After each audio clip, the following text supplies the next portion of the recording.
শখের বয়সে টাকা থাকে না, টাকার বয়সে সময় থাকে না, আর সময় হওয়ার পর আবার সেই শখটাই থাকে না। জীবনে সবচেয়ে আফসোস হলো এটাই, যখন কিছু চেয়েছিলাম তখন সামর্থ্য ছিল না, আর যখন সামর্থ্য হলো তখন ইচ্ছেগুলোই বদলে গেল। মানুষ সারা জীবন ভবিষ্যতের জন্য বাঁচতে বাঁচতে একসময় বুঝতে পারে বেঁচে থাকার সময়টা আস্তে আস্তে ফুরিয়ে গেছে। জীবন বড়ই বৈচিত্র্যময়। যাই হোক, আমাদের প্রাণপ্রিয় বগুড়া শহর, কোলাহল, রিকশার, মানুষের ভিড়, এই ব্যস্তময়ের মাঝেও একটা অদ্ভুত সৌন্দর্য আছে, তাই না? প্রতিদিনের মতো ব্যস্তময় চিরচেনা রাস্তা দিয়ে চলে আসলাম ফোনের ব্যাকপাট কিনতে। নিজের জন্য এই দারুণ সৌন্দর্য গ্লিটারি ব্যাকপাটের মধ্যে আমিও একটা নিয়েছিলাম। কিছুদিন আগের ভিডিওতেও আপনারা দেখেছেন, এর আগেও আমি ব্যাকপাট দেখতে এসেছিলাম, তবে সেই দিন আর কিনা হয়নি। তবে কিনা হয়নি এই রিজনে, যে দোকানে যাই ওই দোকানে শুধু গ্লিটারি ব্যাক কাভার গুলাই বের করে। আমি তো চেয়েছিলাম একটি ইউনিক ব্যাক কাভার নিতে, তবে পেলাম না, আর কি করবো, এই গ্লিটারি ব্যাক কাভার গুলাই নিয়ে নিলাম। এখন আকাশে মেঘ করে, কিন্তু তেমন একটা বৃষ্টি হয় না। যদিও বৃষ্টি আসে তাও ফোটা ফোটা, ওই রকম আর বৃষ্টি হয় না তেমন। তবে আমার মনে হয় যে গরম উঠছে, এখন তো বৃষ্টি হবে। বাহিরে তো বেশ গরম, তাই একটু শান্তির খোঁজে এসির বাতাস খেতে শপিং মলে চলে আসলাম। অনেকদিন পর ফুলের গাছ দেখলাম, গাছ দেখতে তো আমার ভীষণ ভালো লাগে। সেই দিন আমরা কিন্তু একটা গিফট শপেও গিয়েছিলাম। শপে কিন্তু এই হার্ট কোশনের ঝুলন্ত টপগুলো আমার কাছে ভীষণ ভালো লেগেছে। তবে ফুলের গাছ দেখলে না আমার কেমন জানি ভীষণ ভালো লাগে। ফুলের গাছ দেখতে দেখতে আমি শপিং মলে গিয়েছিলাম, আবারও ওই ফুলের গাছ দেখতে এসেছি।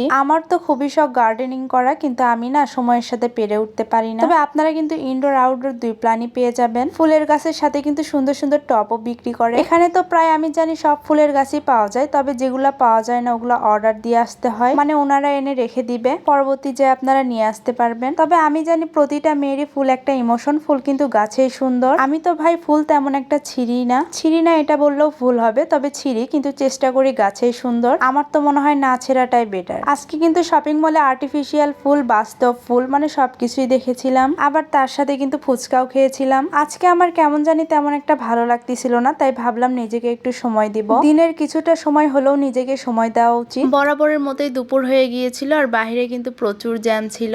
ওই তো বললাম না, আজকে বাস্তব ফুলও দেখেছি, আবার আর্টিফিশিয়াল ফুলও দেখেছি। এই তো বাস্তব ফুল। বাহিরে তো প্রচুর পরিমাণ গরম, তাই আমি এসির বাতাস খাওয়ার জন্য শপিং মলে চলে আসছিলাম। বাহিরে কিন্তু প্রচুর পরিমাণ রোদ, তাই শপিং মল থেকে বেরই হতে মন যাচ্ছে না এত রোদ দেখে। তো কতক্ষণই আর থাকবো শপিং মলে, তাই বের হয়ে যাচ্ছিলাম। ঘুরতে ঘুরতে তো খিদে পেয়ে গিয়েছিল, তাই সবার প্রিয় ফুচকা খেতে গিয়েছিলাম। তবে এই ফুচকাটা কিন্তু আমি অনেক দিন পর খাবো। তো ফাইনালি ফুচকা অর্ডার দেওয়ার পর রেডি। এই পাশে একটা পানির বোতলও নিয়েছিলাম। তো রেডি হতে না হতে আবার খাওয়াও শেষ। এখানে দেখেন প্লেটে একটা ফুচকাও নাই, বলতে গেলে চেটেপুটে খেয়েছিলাম। ফুচকা খাওয়া দাওয়া শেষ করে বিল পেমেন্ট করে বের হয়ে আসছিলাম। তারপর বাসাতে রওনা হয়েছিলাম, যার যার বাসাতে শেষে গিয়েছে। তো আজকের ভিডিও ছিল এই পর্যন্ত। ভিডিওটি কেমন লেগেছে অবশ্যই জানাবা। দেখা হবে নতুন কোনো ভিডিওতে। যারা ইউটিউব থেকে দেখছো তারা অবশ্যই সাবস্ক্রাইব করবা, এন্ড ফেসবুক থেকে দেখলে অবশ্যই ফলো করবা। ভালো থাকবা সবাই। আল্লাহ হাফেজ সবাইকে।